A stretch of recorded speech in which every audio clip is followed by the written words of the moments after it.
Muslimin memiliki sebuah sistem pendidikan yang dasar namanya kutab. Kutab itu anak-anak diajari yang paling dasar tentang Quran.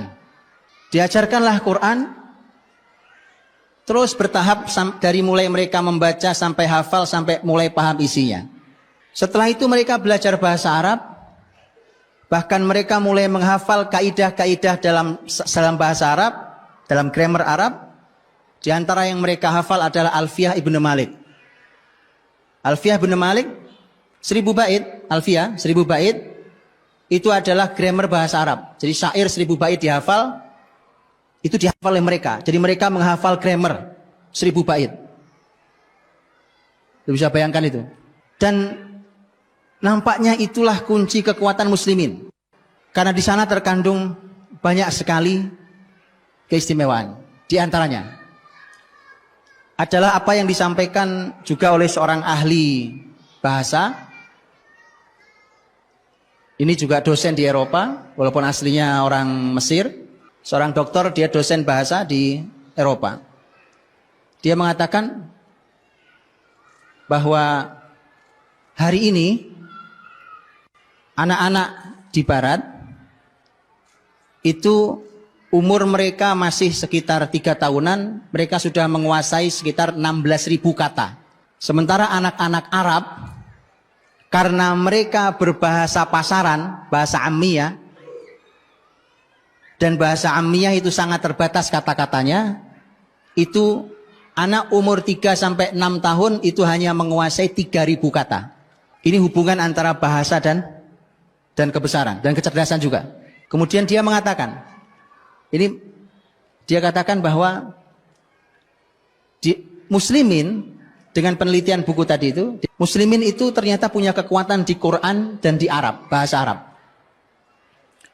Quran itu disebutkan memiliki lebih dari 77.000 kata. Jadi kalau 16.000 lewat, Pak.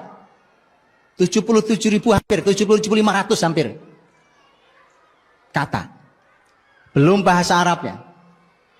Belum dia kuasai grammar Arab tadi. Sehingga itulah yang disimpulkan oleh penelitian tadi, bahwa ternyata ini kekuatan muslimin itu. Nah, terus bagaimana caranya supaya mereka bisa menjajah?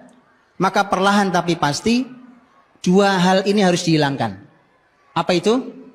Quran dan bahasa Arab.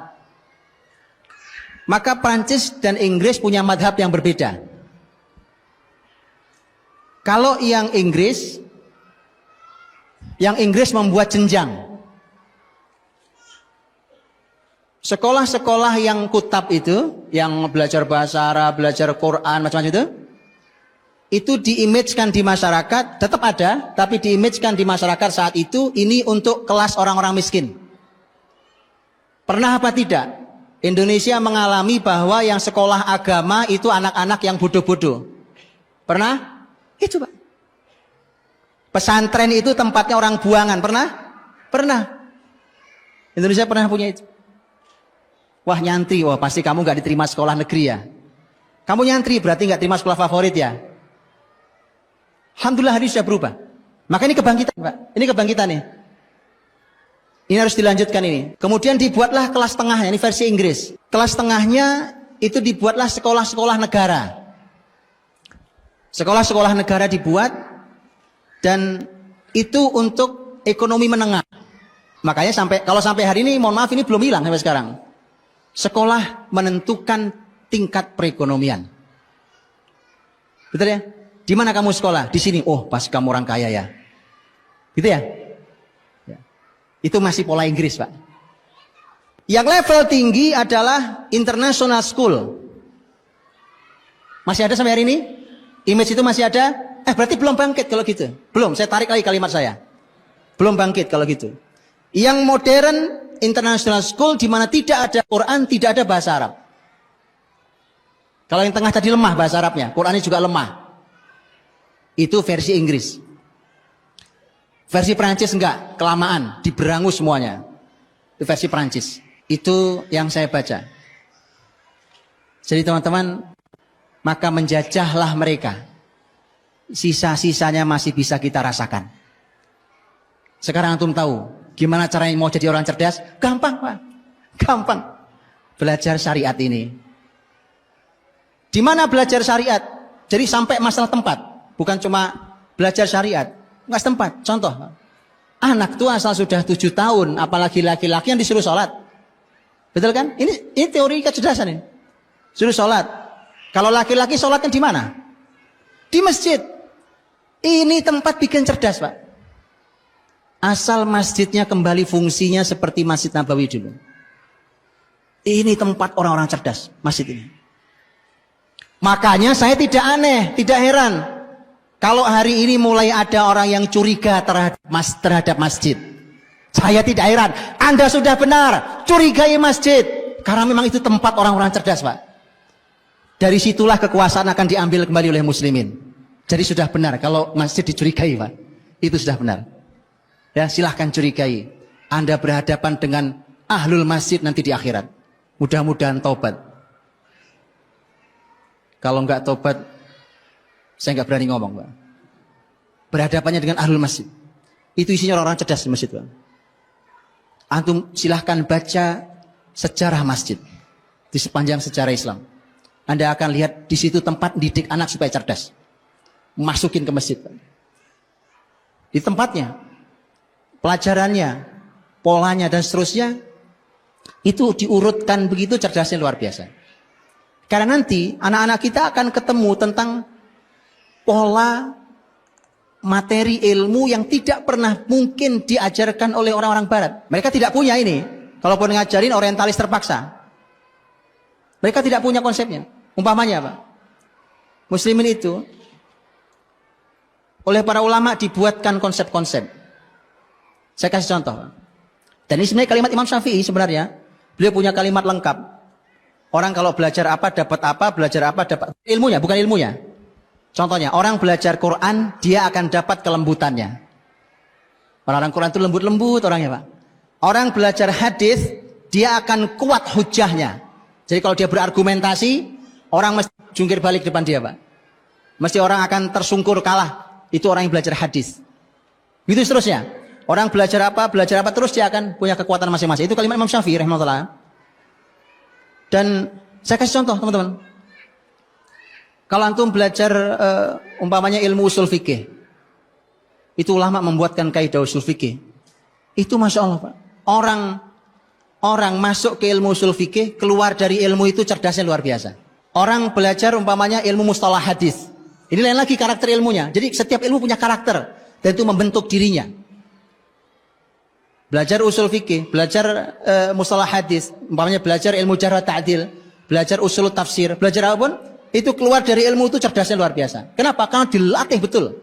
Ada yang melatih ketajaman analisa, ada yang melatih kedetailan sesuatu, ada yang melatih kemampuan dia untuk menghafal, ada yang melatih, banyak yang dilatih. Banyak sekali yang dilatih oleh ilmu Islam ini. Itu anak-anak kita harus belajar. Karena itu warisan ilmu Islam. Jangan sampai antum salah jalan. Sekarang disuguhi supaya anak terstimulus brainnya, maka dikursuskan main piano. Lah antum belajar sama orang kafir. Yang disuruh belajar usul fikih, belajar tafsir, usul tafsir, hadis dengan mustalahnya. Anak dijamin cerdas. Ini belajar cahaya loh. Yang dipelajari cahaya, bercahaya hidupnya. Bercahaya hidupnya. Itu orang-orang cerdas. Dan setiap ilmu punya karakter. Orang tidak sadar bahwa terbentuklah karakter dirinya, terbentuklah kekokohan jiwanya.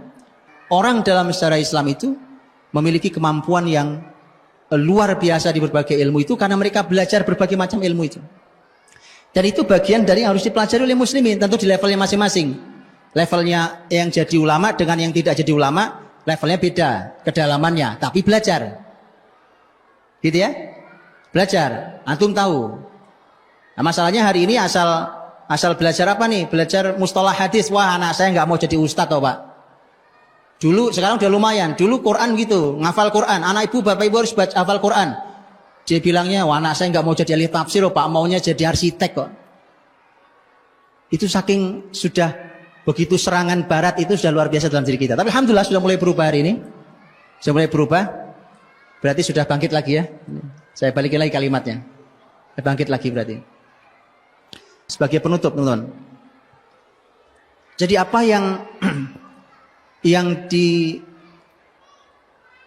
alurnya oleh syariat kita inilah tanpa menggunakan teori panjang lebar.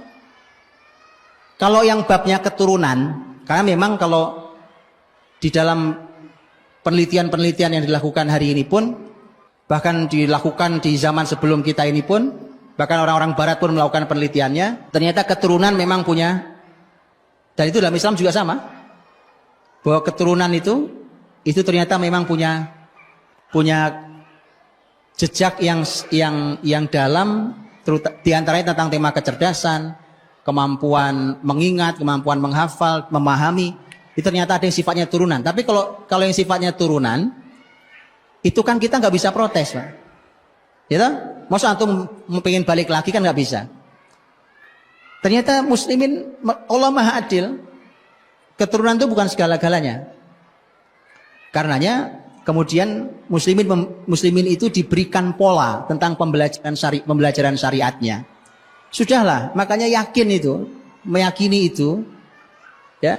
Jadi kalau tadi saya sampaikan, kenapa kemudian hilang kutab itu karena memang rekayasa Inggris Prancis. Karena mereka tahu ternyata itu sumber kekuatan muslimin.